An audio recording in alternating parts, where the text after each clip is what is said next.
right now, I want to draw your attention back to March 10th, 1985, and that is when human remains were found in the northern part of our county.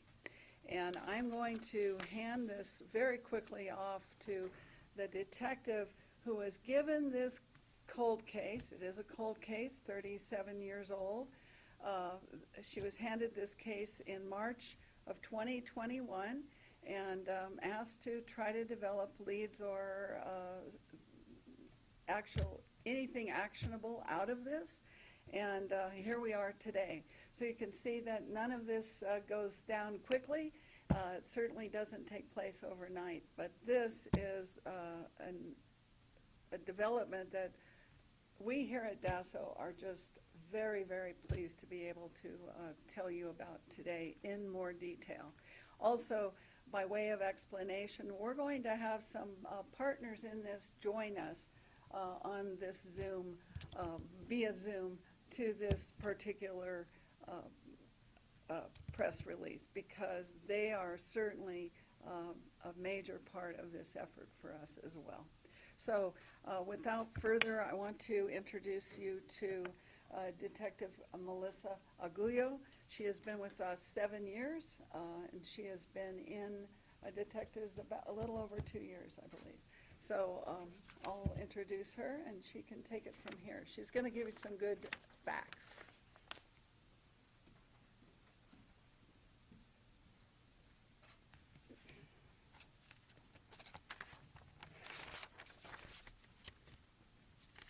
Good afternoon, everyone.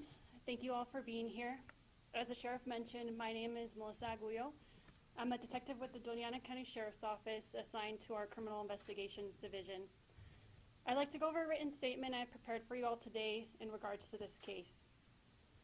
On March 10, 1985, the Dona County Sheriff's Office received a call from local hunters regarding possible human remains. The remains were found near Mountain Bell Telephone Relay Building off County Road E073, approximately 1.2 miles north of Upham exit off Interstate 25.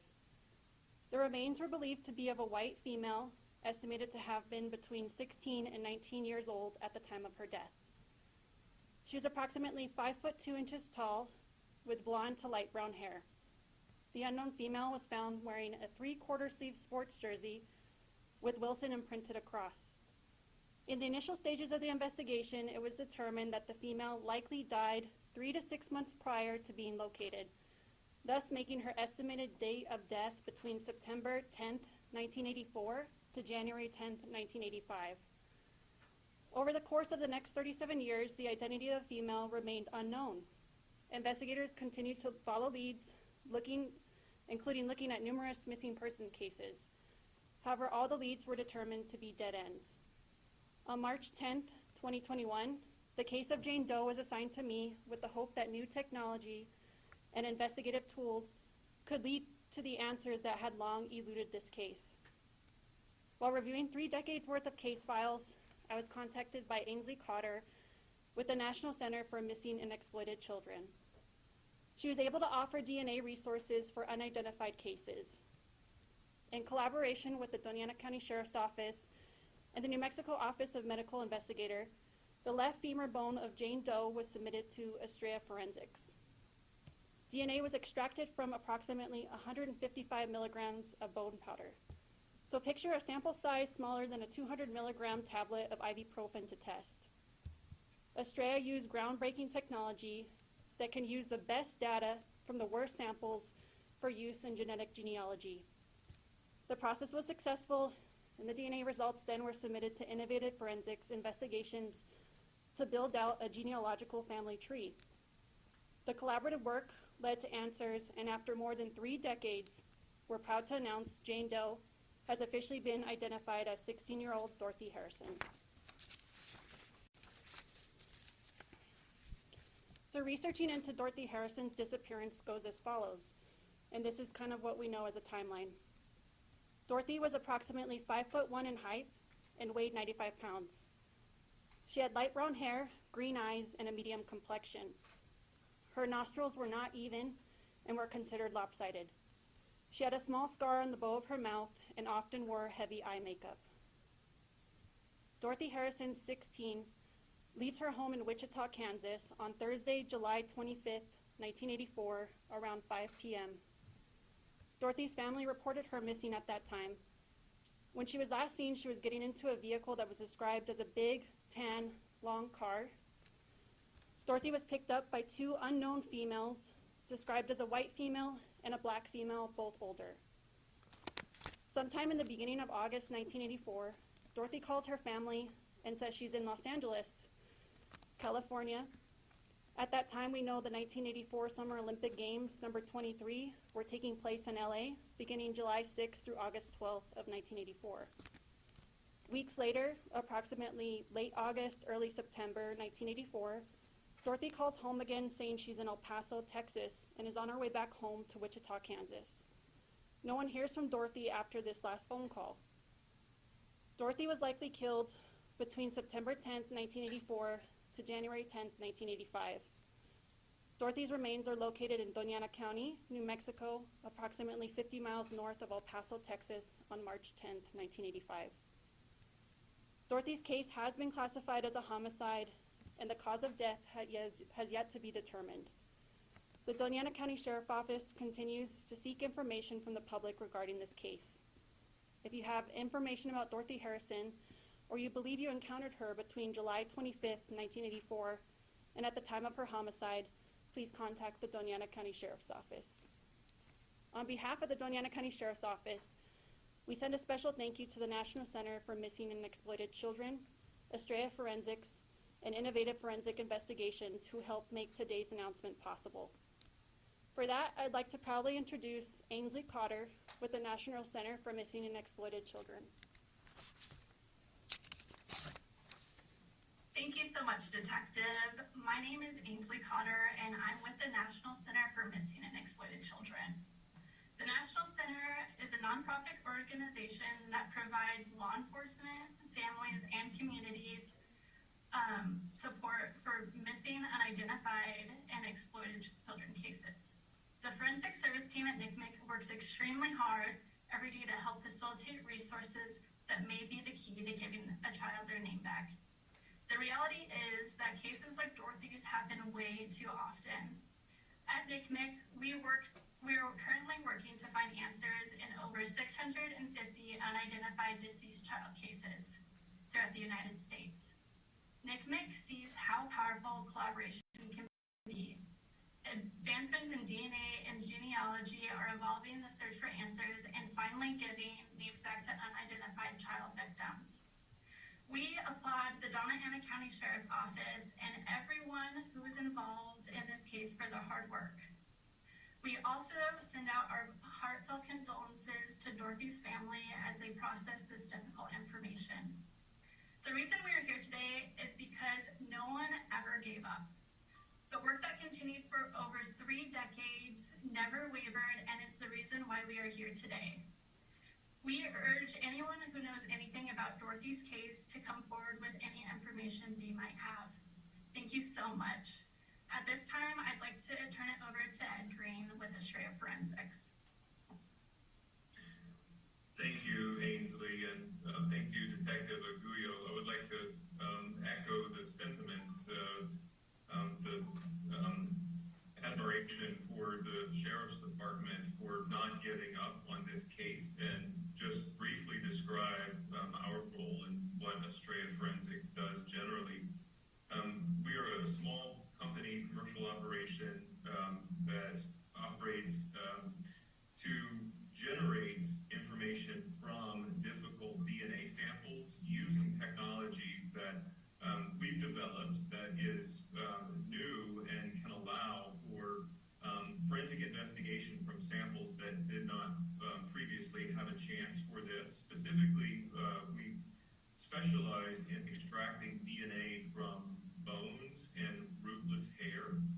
We can routinely now extract and sequence enough DNA from single rootless hairs or small amounts of bone to generate a genotype file, to generate enough DNA sequence information to allow genealogical investigation that we will hear about here.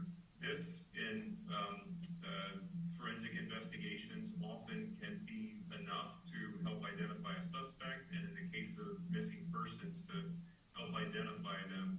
We're incredibly proud of the work that we do with NECMEC and various law enforcement agencies, and again, just echo what Ainsley has said here. Our condolences to the family, and a very proud moment for the Sheriff's Department for not giving up on this case. We'd like to think that that is our motto as well. Every sample, every case is incredibly important and often difficult for reasons that we may not anticipate, and we as well like to not give up ever, and take what we have and through that make an identification. With that, I will hand it over to Tom McAndrew with Innovative Forensic Investigations, and thank you. My name is Tom McAndrew with Innovative Forensic Investigations. We are a private company based in Emporia, Virginia. Our company routinely assists law enforcement and organizations such as NCMEC with doing forensic genealogy to help identify unidentified victims and forensic samples from crime scenes. I echo the sentiments of passing along condolences to the victim's family. Our CEO and founder of our company, Jennifer Moore, is one of the most passionate forensic genealogists in this country, and she does it simply for the right reasons. And that reason is to give back these victims their voice, their name, and to pursue justice. And I would like to commend the sheriff in this particular county. I was a homicide detective for over 25 years, and I know within law enforcement, often investigators don't get the support from the executives in law enforcement to pursue these types of investigations. And I'd like to commend them and their agency and the detectives' efforts in pursuing this case. Thank you. I'll pass it back to the sheriff at this time. Thank you all for assisting with this today. I hope that it gives you enough information, realizing that these are people with special expertise, so we couldn't answer all your questions. We will try at the close of this to be helpful or more forthcoming as needed. Dorothy's family, as you might imagine, this hit them quite significantly, even though it's been all of these years later. They certainly never had an inkling what had happened to their daughter and sister.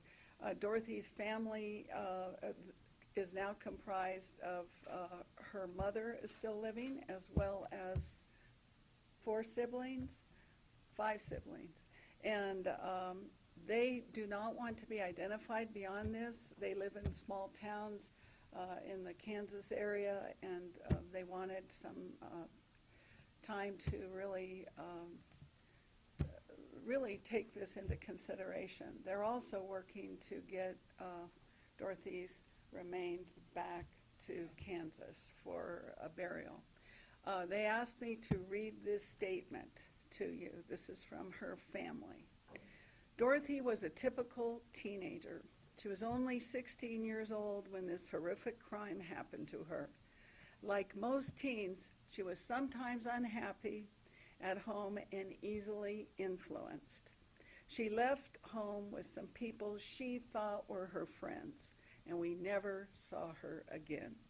The news of her death is devastating, and even though this crime happened over 30 years ago to our family, it's new and incredibly difficult information to process. We have so many unanswered questions and are hopeful that the continued investigation will be able to provide some of those answers. We ask that you give us the time to grieve and request any questions or information about Dorothy's murder be sent to Dona County Sheriff Kim Stewart. So that closes our part of this presentation. You may have questions. We'll try to help you with the answers, or our panel can. Anybody?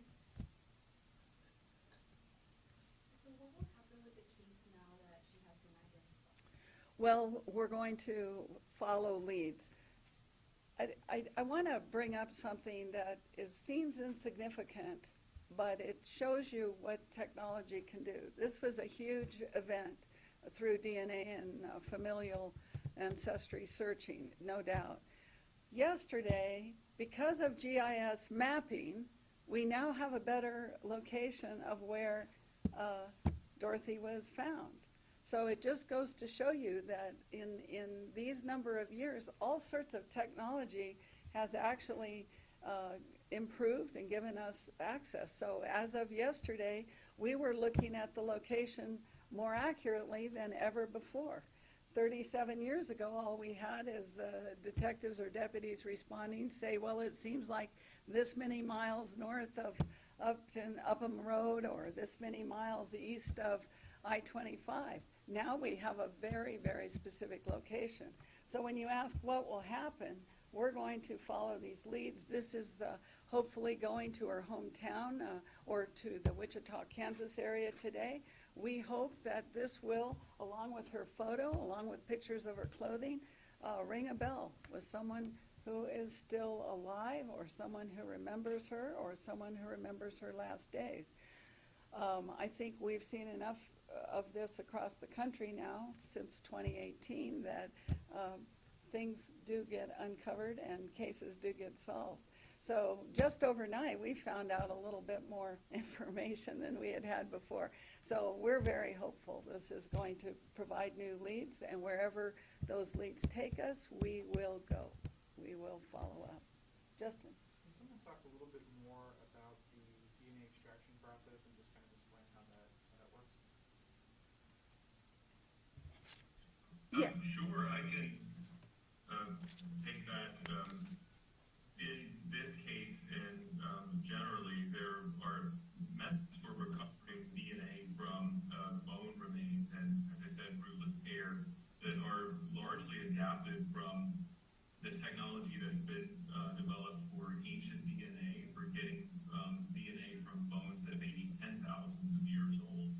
And what we do at Estrella Forensics, I am also a professor at University of California, Santa Cruz, and run an ancient DNA facility there. My colleagues, including Kelly Parkins, Dr. Kelly Parkins, have a background in ancient DNA as well.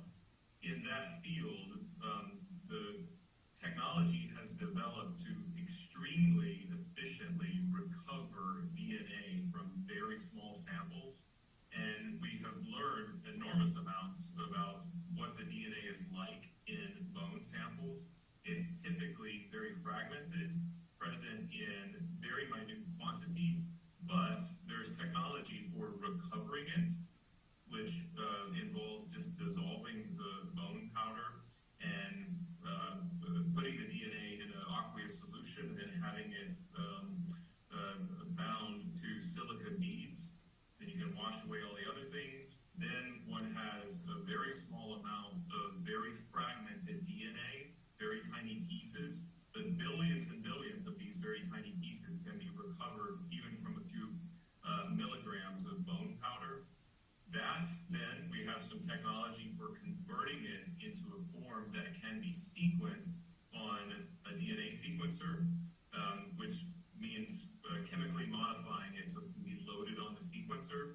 There's fantastic new technology now developed over the last decade for sequencing little segments of DNA. We take advantage of that. Then, once we have these billions and billions of short little DNA reads, A's, C's, G's, and T's, there is a computational problem. We have to then figure out from all of these reads what her genotype was, or what the sample's genotype was. That is, what were the alleles from mom and dad at each of the variable positions in the genome.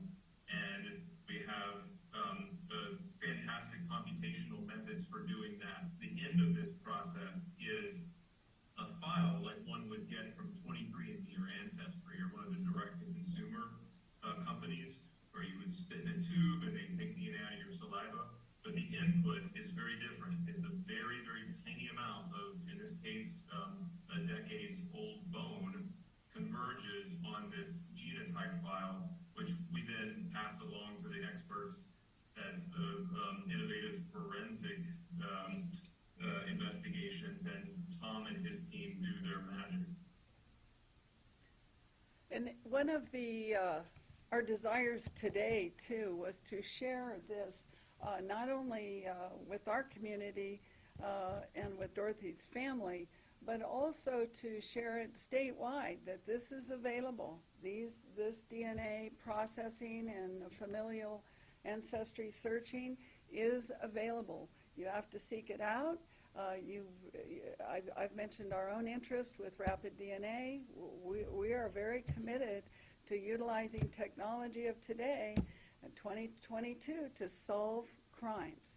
So that was the other reason we really wanted to put this out today, to tell our colleagues in New Mexico, please, especially the smaller jurisdiction that don't have a lot of funds and don't have a lot of resources to be able to access these great sources. Anybody else? So is this the first time you guys used this forensic technology to identify a missing or unidentified person? I believe so, yes. It's the first. I believe we've had other cold cases where through other means people were later identified. It certainly wasn't over 3 decades later. And does this mean you guys have other cases that you might consider using the same technology to identify these missing or unidentified as well? Absolutely, as we speak.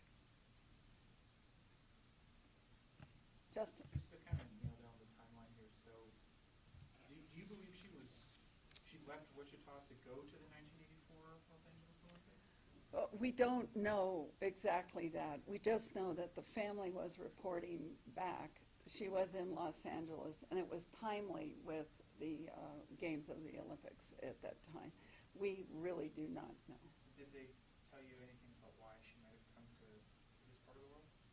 No. In fact, the information that Detective Aguillo had received was that she had left home for a few days at a time before, but never where she left the state.